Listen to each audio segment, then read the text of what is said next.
Et si je te disais que le système est conçu pour que tu travailles plus, consommes plus et aies de moins en moins?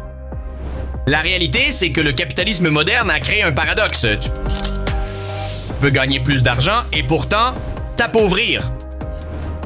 Car pendant que les chiffres montent, l'accès réel à une vie digne devient de plus en plus rare.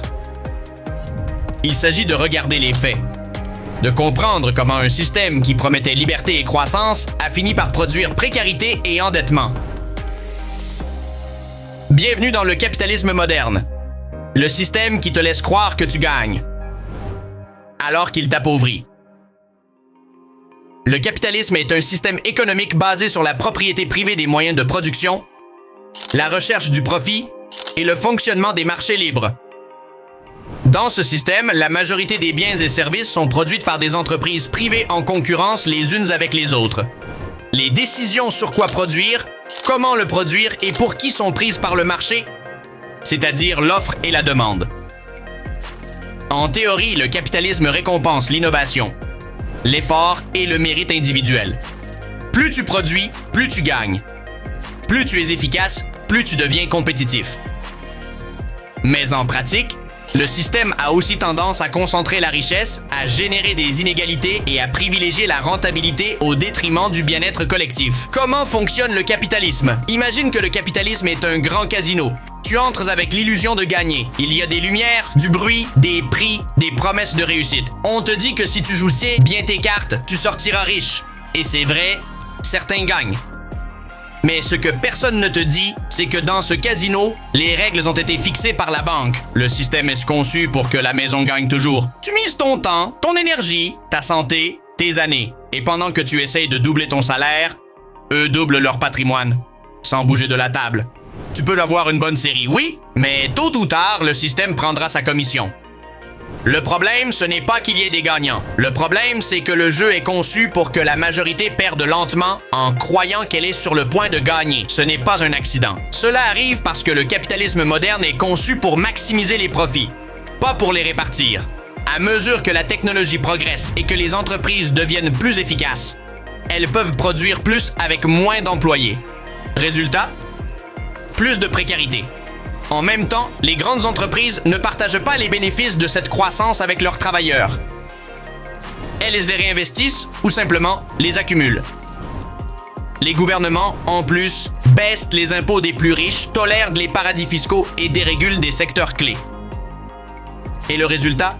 Un système où le capital, l'argent que tu as déjà, génère plus d'argent que ton travail. Pendant que tu dois fournir 8 heures d'effort pour toucher un salaire, quelqu'un d'autre gagne la même chose en intérêt pendant son sommeil. Ainsi, les riches deviennent plus riches en possédant davantage. Et la majorité reste piégée dans un cycle d'efforts sans récompense. Et que se passe-t-il quand un système qui récompense la compétition commence à laisser derrière ceux qui ne peuvent pas suivre? Si tu ne peux pas rivaliser, le système ne t'attend pas. Il t'abandonne. Et en plus, il te fait sentir coupable de ne pas avoir réussi. Ainsi, ceux qui étaient déjà en haut continuent de grimper, et ceux d'en bas restent à courir sur place.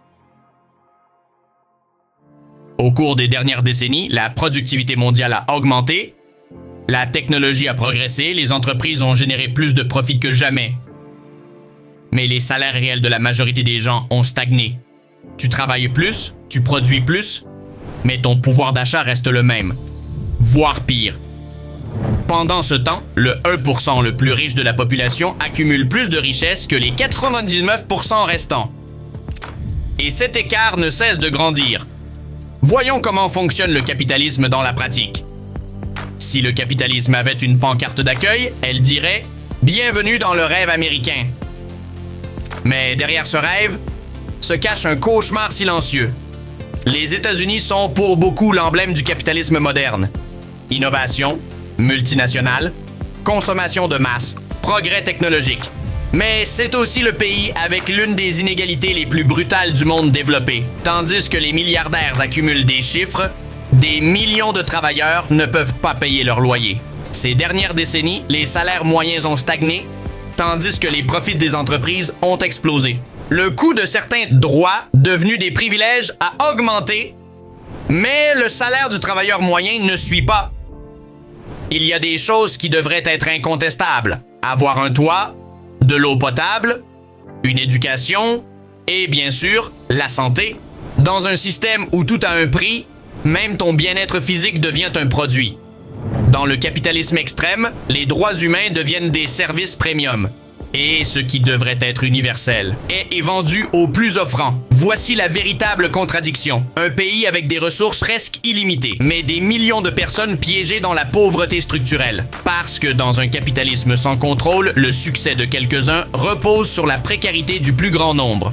Comme on peut le voir, l'un des pièges les plus pervers du système, c'est de te faire croire que tu avances alors que tu fais du surplace, ou pire, la technique s'appelle l'inflation.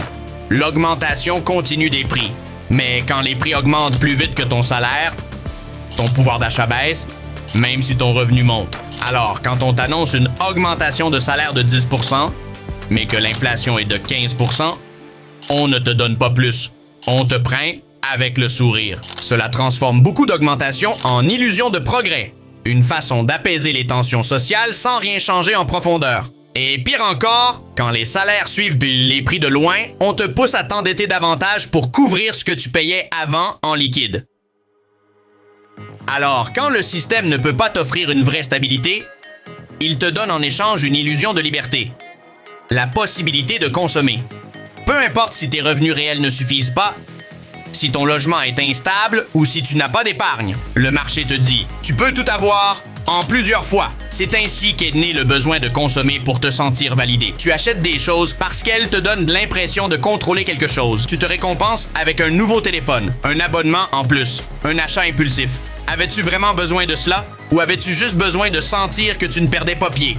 Les cartes de crédit, les prêts, le « achète maintenant, paye plus tard » te donnent accès à ces choses, mais t'enchaînes aussi à un cycle de paiement sans fin. Et le plus pervers, c'est que la dette devient un outil de contrôle. Quand tu dois de l'argent, tu as moins de liberté pour choisir. Tu acceptes n'importe quoi juste pour appartenir. Et là, le système gagne. Le capitalisme moderne n'a pas besoin de chaînes pour te maintenir à ta place. Il a juste besoin que tu aies des dettes, de la peur et une liste de désirs sans fin.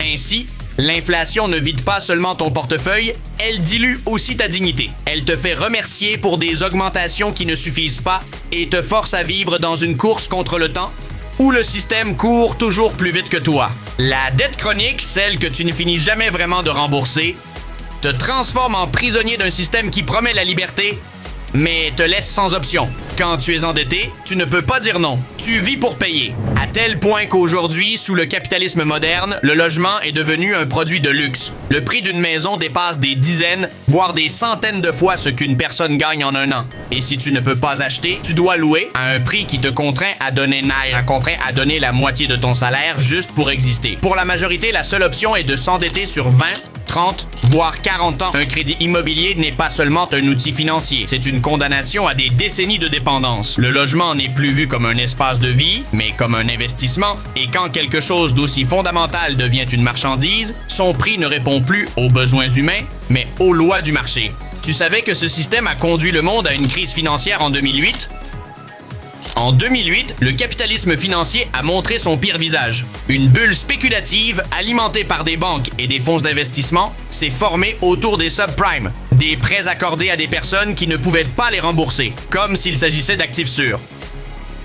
Quand cette bulle a éclaté, elle a emporté des millions de personnes. Emplois perdus, familles entières expulsées, économie de toute une vie évaporée. Mais pendant que les gens ordinaires souffraient, les banques responsables ont été sauvées avec de l'argent public. Personne n'est allé en prison. Au contraire, beaucoup ont reçu des bonus millionnaires.